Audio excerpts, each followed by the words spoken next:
दोस्तों नमस्कार, प्रणाम, सत श्री अकाल, आदाब। आप सभी लोगों का हमारे यूट्यूब चैनल कौशल किशोर 1090 पर बहुत बहुत स्वागत है। जिस घटना के बारे में बताने जा रहे हैं वो घटना दरअसल मेरठ की है। जो सौरभ राजपूत का हत्याकांड हुआ है, उस हत्याकांड में कितने लोग दोषी हैं, किस किस प्रकार से लोगों का दोष है। एक ऐसी घटना जिस घटना में एक पत्नी और उसके आशिक ने मिलकर के एक व्यक्ति जिसका नाम सौरभ राजपूत है, उसकी बॉडी को 15 हिस्सों में काटते हैं। पहले उसका मर्डर करते हैं, उसके बाद उसकी बॉडी को 15 हिस्सों में काटते हैं। 15 हिस्सों में काटने के बाद में बैग में भर लेते हैं। लाश के 15 टुकड़ों को आधे पत्नी और आधे वो जिसका बॉयफ्रेंड होता है बैग में लेकर के घूम रहे हैं, कहीं बेड में रख करके उसके ऊपर सो रहे हैं। इस तरह से जिस तरह से उन्होंने जघन्य अपराध किया उसकी कोई सीमा ही नहीं थी। अब वो लाश के टुकड़े बैग में रख करके घूम रहे हैं, उन्हें कहीं फेंकने का जुगाड़ नहीं मिला। जब फेंकने का जुगाड़ नहीं मिला तो उन्होंने एक ड्रम खरीदा। एक बाजार से ड्रम खरीदते हैं, उस ड्रम में सीमेंट का घोल बनाते हैं, उस सीमेंट के घोल में उस लाश को दफना देते हैं और जाम कर देते हैं उसको। ऊपर से उस पर लेप लगा देते हैं। बल्कि ये इतने समझ लीजिए कि हृदय के मजबूत लोग थे। इतना मजबूती से इतना दर्दनाक मौत देने के बाद में उस लाश को सीमेंट के लेप से ढक दिया जाता है। वो भी काम लेबर्स के द्वारा करवाया जाता है। लेबर लगाते हैं उसको जाम करने के लिए, वो सब करने के लिए, और लेबर से फिर कहा जाता है कि आप जाकर के इसे बाहर फेंक दो। लेबर फेंकने पर जब राज नहीं होते हैं तो उसको वहीं पर ढक करके और उस पर सीमेंट का लेप लगा करके ये लोग चले जाते हैं बाहर घूमने, वो शिमला मनाली। पति को 15 टुकड़ों में काट करके घर में ड्रम के अंदर पैक करने के बाद में शिमला मनाली घूम रही हैं मुस्कान और साहिल। और सौरभ राजपूत की हत्या। तो आखिर ये सब किस प्रकार से हुआ, कैसे हुआ, कहानी को, पूरी घटना को अंत तक जानने के लिए बने रहिए हमारे वीडियो में। पूरी घटना को विस्तार से समझाते हैं। सन 2016 में जो सौरभ राजपूत होता है, मर्चेंट नेवी ऑफिसर की नौकरी के लिए इसने जो है तैयारी शुरू कर दी थी। उस तैयारी में इसकी जॉब लग भी जाती है, लेकिन इसी वक्त मुलाकात होती है एक मुस्कान लड़की से। मुस्कान से मुलाकात होती है, दोस्ती होती है, प्यार होता है। और प्यार दोस्ती में होने के बाद में फिर इन लोगों को अपना फैसला समझ में आता है, जो शादी तक पहुंच जाता है। लोग शादी करने का फैसला ले लेते हैं।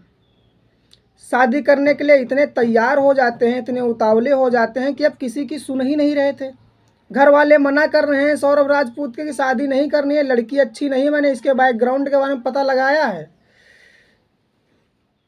लेकिन सौरभ राजपूत को इससे कोई फर्क नहीं पड़ता है। उसका बैकग्राउंड क्या था, उसकी जो भी कम से कम शादी से पहले जो जो कारनामे थे, कृत्य थे, उसके बारे में उनके घर वाले पता लगाते हैं और फिर लड़की से के।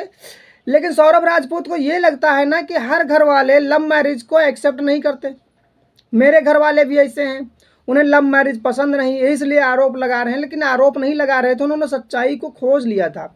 सौरभ राजपूत की जो लड़की होती है मुस्कान, उसके साथ शादी हो ये घर वालों को बिल्कुल मंजूर नहीं था। वो कतई ये स्वीकार ही नहीं कर सकते थे, क्योंकि जिस प्रकार का डर था वो 16 के बाद 25 में 9 साल बाद वो उनके सामने आ गया कि यही डर था कि सौरभ राजपूत को इस लड़की के साथ में कुछ हो ना जाए। लेकिन आखिर वही हुआ। 9 साल बाद सौरभ राजपूत की हत्या हो गई, और उस हत्या को किया बिल्कुल मुस्कान ने, 100% मुस्कान ने किया। और उसका एक बॉयफ्रेंड उसने बनाया था, वो दो लोगों ने मिलकर के किया। लेकिन सौरभ राजपूत उस समय मान ही नहीं रहा था कि मैं शादी नहीं करूंगा उससे।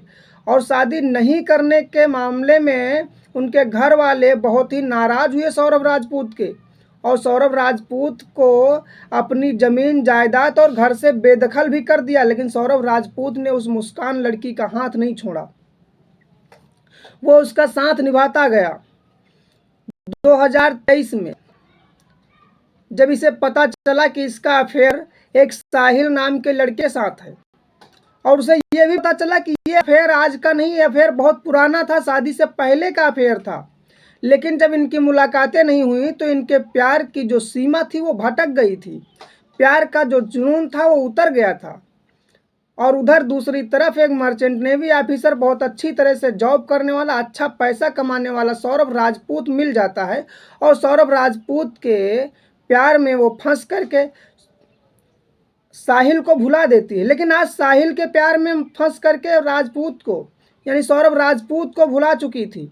उसका फैसला हो चुका था कि मुझे साहिल के साथ ही रहना है और साहिल ने फैसला ले लिया था कि अब मुझे मुस्कान के साथ रहना है। मुस्कान के ऊपर अब साहिल जो था, साहिल शुक्ला, वो दबाव बना रहा था कि जल्द से जल्द हमारे साथ शादी करो। लेकिन इस मामले में मुस्कान कह रही थी कि देखो, जब तक सौरभ राजपूत है तब तक ऐसा नहीं हो सकता, सौरभ राजपूत को रास्ते से हटाना पड़ेगा। साहिल ने उस पर आकर के रुका और कहा कि ठीक है, मैं हटाने का इंतजाम करता हूँ। लेकिन सौरभ राजपूत को इस बारे में पता लग जाता है कि उसका प्रेमी है, उसका बॉयफ्रेंड है और वो मेरे साथ नहीं खुश है, रहना नहीं चाहती है।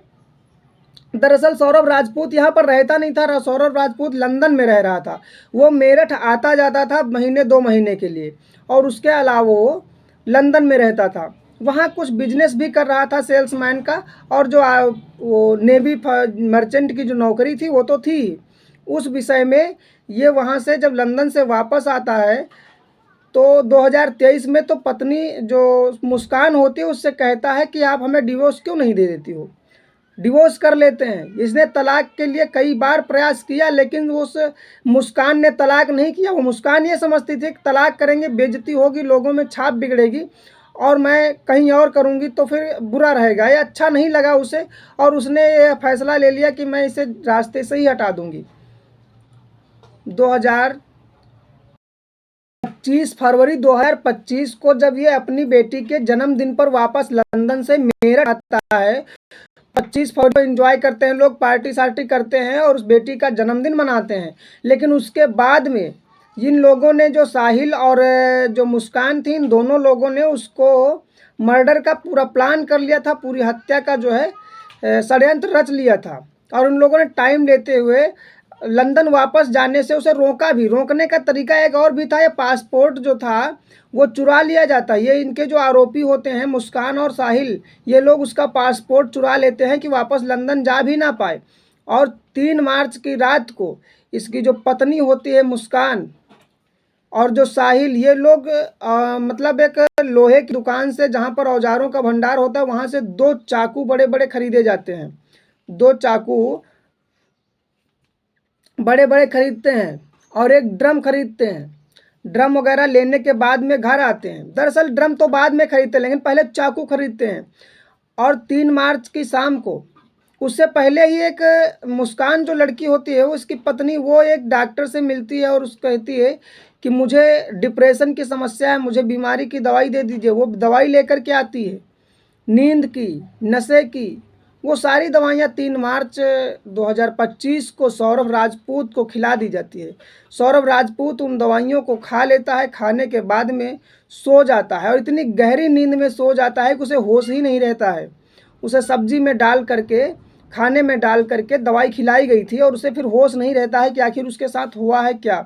और सुबह वो जो मुस्कान थी वो दूसरे अपने बॉयफ्रेंड को, यानी साहिल को बुलाती है और साहिल को बुलाने के बाद में उसको चाकुओं से, एक ने पैर पकड़ रखे थे और एक ने चाकुओं को बरसाना शुरू कर दिया। कम से कम 30 से 35 चाकुओं मार करके उसकी पूरी तरह से 2 मिनट में उसको मौत की नींद सुला दिया इन लोगों ने। मौत की नींद सुलाने के बाद में उसके 15 टुकड़े करते हैं लाश के। इतने बेदर्द लोग कि 15 टुकड़े करने के बाद में लाश के बैग में भरते हैं।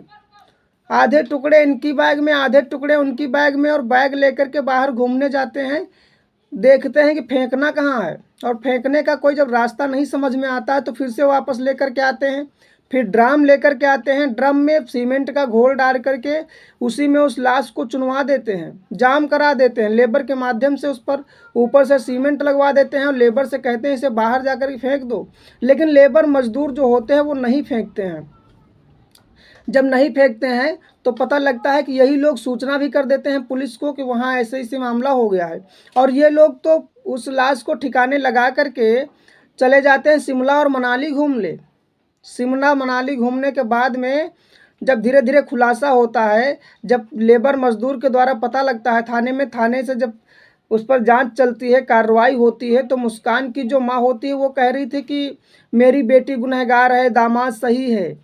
लेकिन इस मामले में जो सौरभ राजपूत की माँ है उसने कहा है कि इसमें 5 लोग शामिल हैं, मेरे बेटे को मारने में 5 लोग शामिल हैं। तो उसकी सास जो कह रही है, सौरभ राजपूत की तारीफ कर रही है, दामाद अच्छा था, बेटी बुरी थी, लेकिन आज तक बेटी और माँ में बहुत अच्छी निपट रही थी। लेकिन माँ सौतेली है, सौतेली माँ के अकाउंट में सौरभ राजपूत की तरफ से पैसे क्यों आ रहे थे, इसका भी पता लगाया जा रहा है। कई बार लाखों रुपए सौरभ राजपूत ने अपनी सौतेली सास को भेजे हैं, आखिर क्या कारण था।